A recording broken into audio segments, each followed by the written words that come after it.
Hello again, it's Sally here.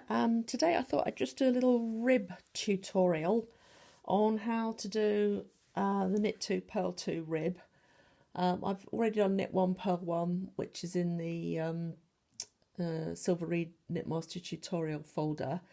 And I remember a little while ago there was a bit of discussion on the group about how to cast on a knit for a knit 2 purl 2 rib. So I thought I'd show you how to do that today, and then after that I'll do a 3x3 rib which has a little decorative variation on it as well, so just to give a little bit of a lift to your garment if you want to do that. This obviously is based on the Silver Reed type knitting machine, same as Knitmaster, Studio, Singer, whatever it might be called in your country. And I've got my instruction book here with the open at page 27 for the SRP 60N ribber.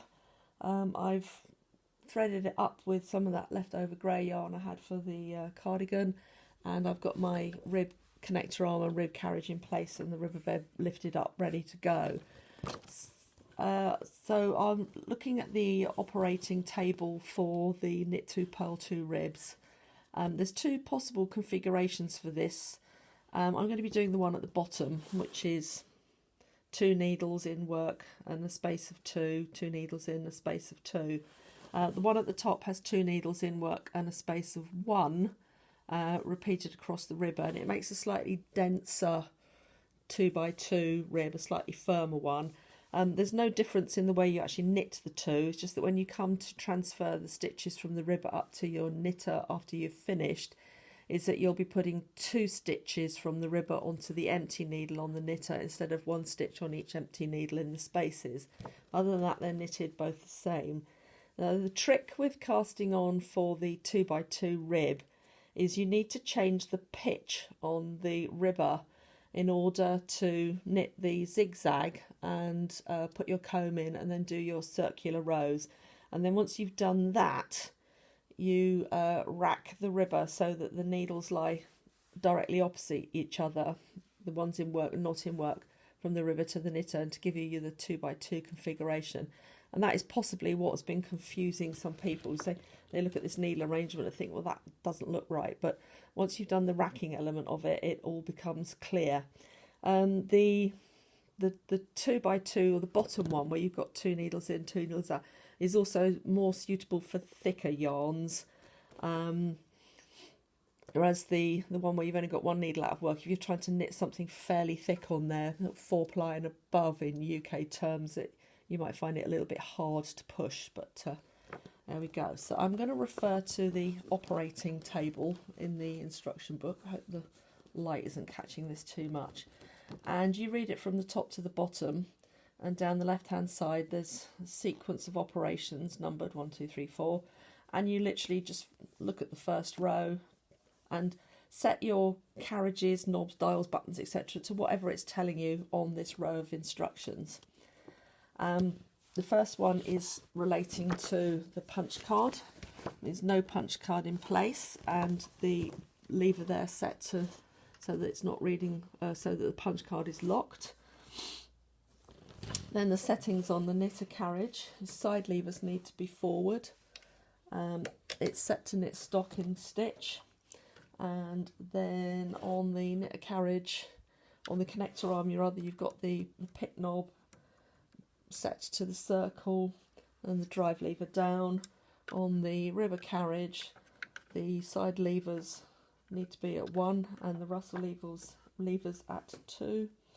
The ribber obviously up in place, but then most importantly it's telling you here to set your pitch to H5. So I just slide the lever to take it from P to H and make sure that I'm at the racking number 5 there, and then I'm all ready to go from that perspective. And it's given me my tension dial settings, which are at 0 on both carriages, so I'll turn them down. I always start with my carriages on the right and the yarn at the left, and then I put my needles into the recommended working arrangement. So the first 2 that go into work are the 2 immediately either side of 0, then a space of 2, and then 2 more, And you can obviously use a pusher if you've got one, or just push them out by hand. I'm not going to do a huge cast on. 2, space of 2, roughly about 20 stitches.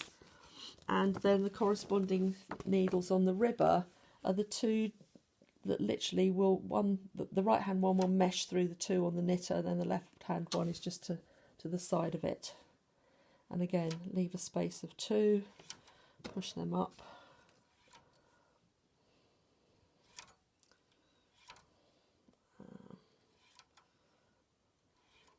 I'm just too lazy to get my pusher out. I have got one somewhere. And that's it. And you can see that's the needle arrangement given in the operating table there. So I've set all my carriages, which is operation 1. Put the required number of needles into work, which is operation 2. Operation 3 is to knit the first row and put my comb in and the weights. And then 4, 5 and 6 are the 3 circular rows, and from then on in I'm ready to knit the true rib. So I'll just run the carriage across, and this just makes sure that all the needles are in the right place, not bashing into one another or doing anything unexpected. And then I feed my yarn into the yarn feeder on the carriage. And I'll need to move that back slightly so you can see the ribber. That's better. And knit across. And there you can see the zigzag arrangement. Looks a bit odd, doesn't it? It's meant to look like that. Find my ribber comb.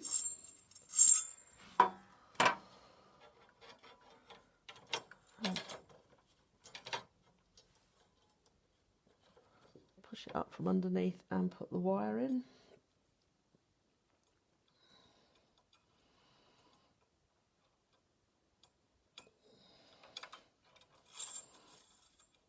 And add a couple of weights.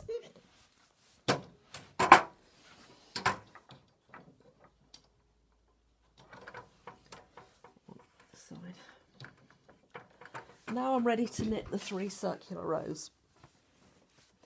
And what I need to do is I'm going to knit a row on the knitter, a row on the ribber and a row on the knitter. And that's the 3 circular rows required to close the cast on edge. And in order to do that, on the first one I'm going to set this lever on the knit carriage to 0, which is slipping it to the left, and then knit 1 row. And it's just knitted on the knitter. And then to knit on the ribber, I set the knit carriage to slip and knit back. And then you can see it's just knitted the next row on the ribber, and then set the knit carriage to stockinette again, leave that side lever at 0 and knit the next row. So that's the circular cast on complete.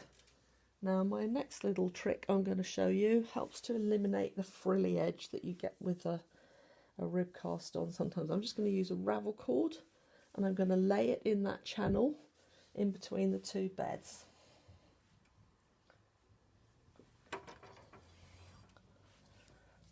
It's not knitted into the needles, it's just literally sitting in the space between the 2 beds. I should have maybe chosen a slightly brighter colour, but hopefully you can see that. And when time comes for me to knit the next row, I'll hold those ends down underneath and I'll keep it in place. So now I've knitted my circular rows. The next thing I need to do is to make sure I put that side lever on the rib carriage back to 1, as instructed here. Turn my tension dial up to, well, it says 7. That's actually a bit loose for 4 ply. Stick it on 5. Sometimes these are a bit of a matter of trial and error as to what knits well and what doesn't. But then the important instruction here is to set my carriage to P, from H to P, and then rack it up to number 6.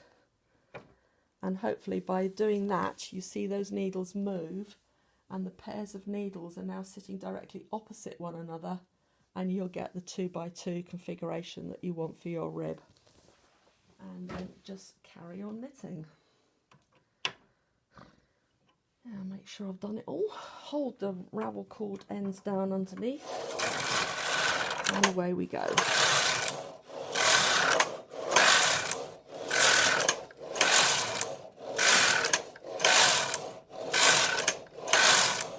After about 10 rows or so, add in your side hangers,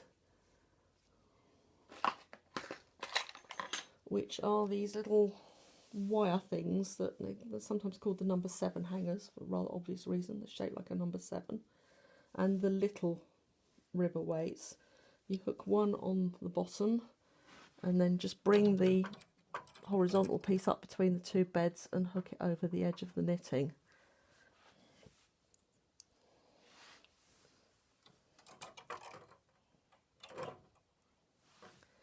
If you can see those in place on there.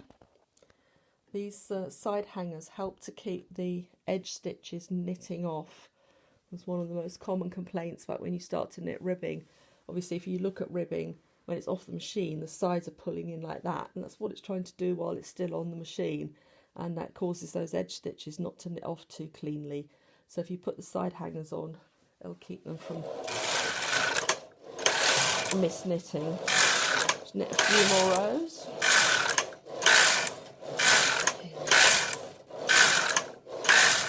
And then if you want to move those side hangers up, you just flip them out from the side of the knitting and move them up.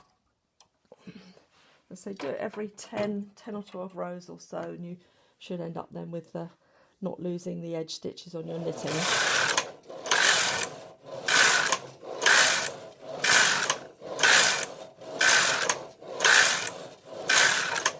And that's about it.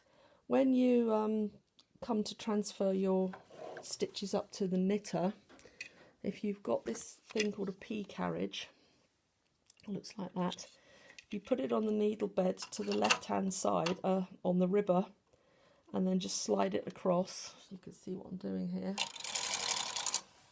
It pushes the needles up to C position and puts the stitches behind the latches. Just makes it a teeny bit quicker to transfer them off the machine. Oops, put that there. But I'm not going to bother to do that because I want to crack on and do the next one. So I'm just going to break the yarn off for a minute and pull it out of there. The thingy hook gone.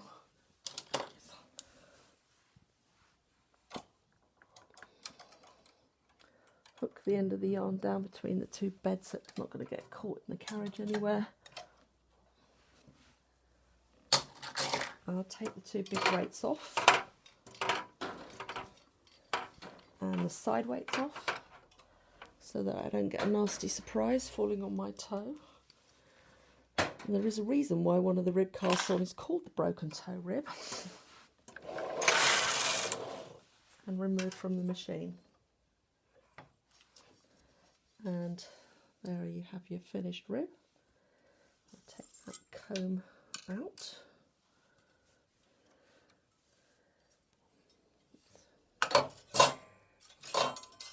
Now here you see what I mean by the frilly edge of the cast on. And then to get rid of that, if you put that ravel cord through, you just pull the sides of it together. Give it a little tug down and pull it out, and that's drawn in the edge of that rib nice and neat for you. 2x2 rib, lovely stretchy rib. It's a really nice one to knit. So I think this ravel cord method is quick, it's so easy to do, and there's a lot less farting around than there is when you're trying to put knitting pins in through there afterwards, or wrapping this or latch tooling that. It's like, no, use a ravel cord. Simples. Okay, so that's the sample number 1. Now the other one I was going to do for you, push all these back out at work. And I set my ribber back onto P and 5, which is where you start for most ribs. And on this one, I'm going to do a simple 1x1 cast on to begin with. Again, I'm not going to do a huge number, about 20 stitches. And alternate ones on the ribber.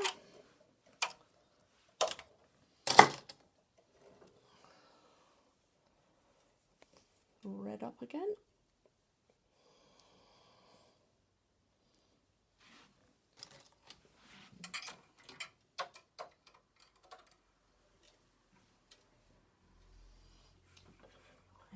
Make a loop in the end of the yarn and hook it to the clamp underneath so that I've got my hands free.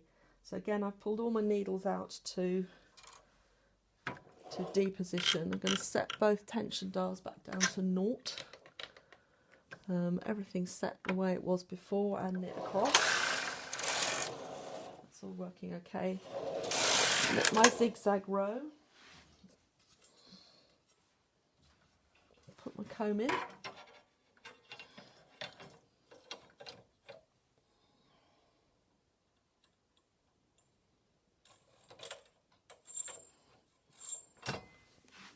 Two big weights on this one.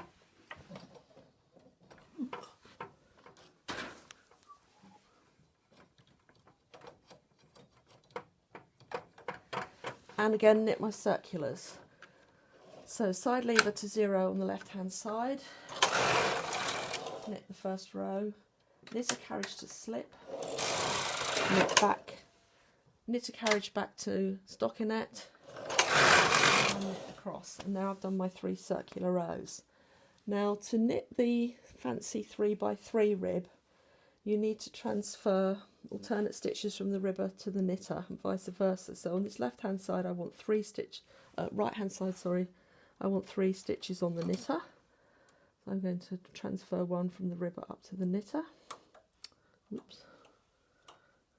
And then on the next one I want to transfer it from the knitter to the ribber. So I get 3 on the knitter and then 3 on the ribber. I have to pay a bit of attention to what I'm doing here. So ribber to knitter,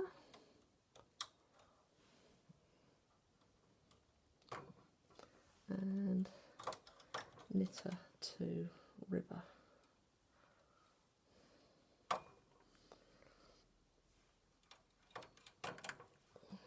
Ribber to knitter, knitter to ribber. Oops. And repeat this all the way across.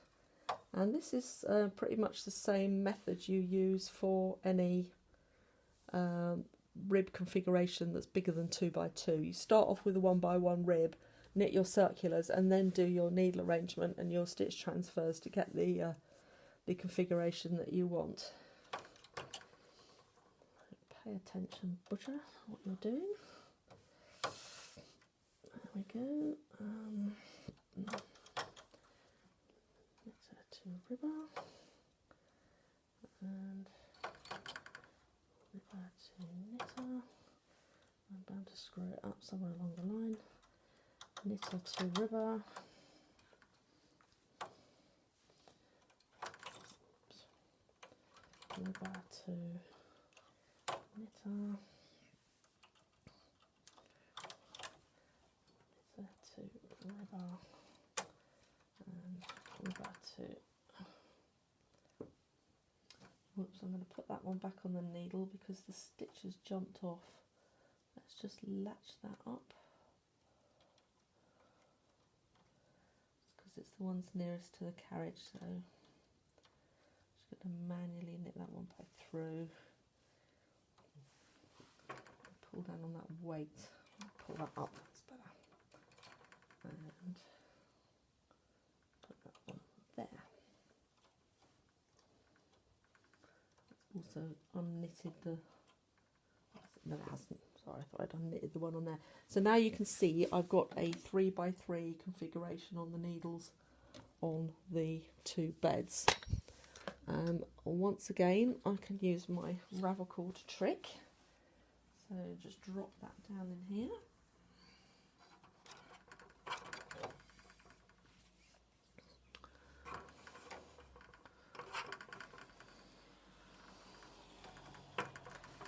So I'm going to increase my tension up.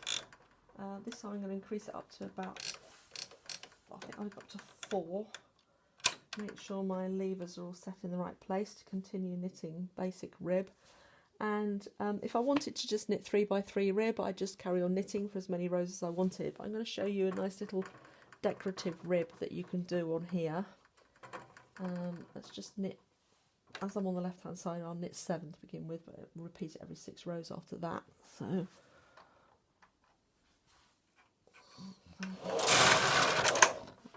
now I'm going to reset my row counter and do the pattern every 6 rows.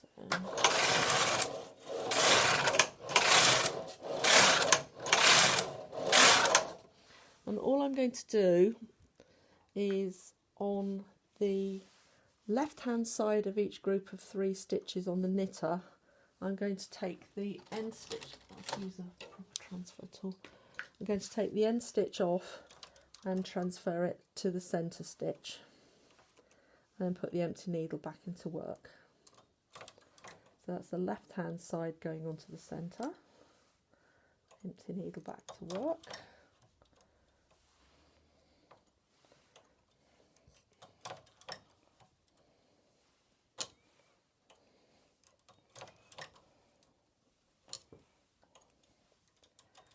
But you don't make the transfer on the outside group of stitches, so I won't do it on that far left hand side. So I've made the transfers into the centre stitch, then I'm going to knit 6 more rows.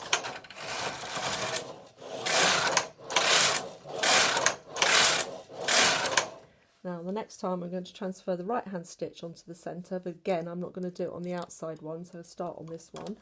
So right hand side to the centre, needle back to work. Right hand side to the centre, needle back to work, and repeat.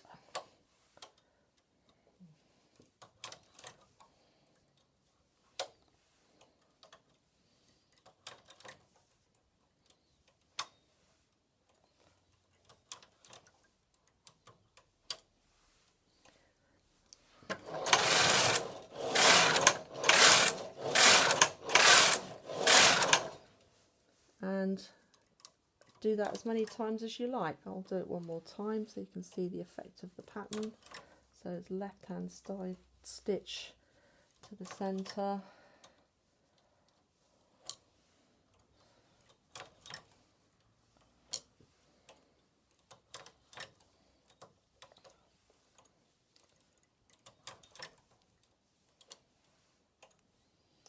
but not on the outside edge, so they're all done like that. And as I've done about 12 rows, I'll put the edge hangers on, and then I'll just carry on knitting straight up and remove so you can see the effect.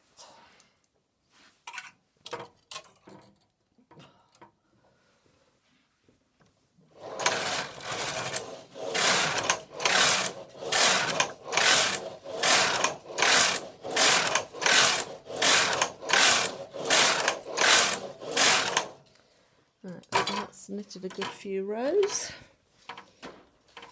Let's take the edge hangers out.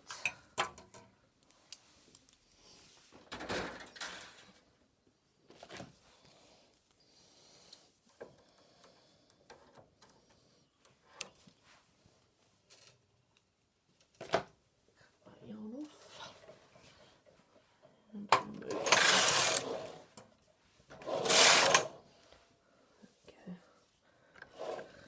So here we have the decorative rib pattern. Let's take the comb out,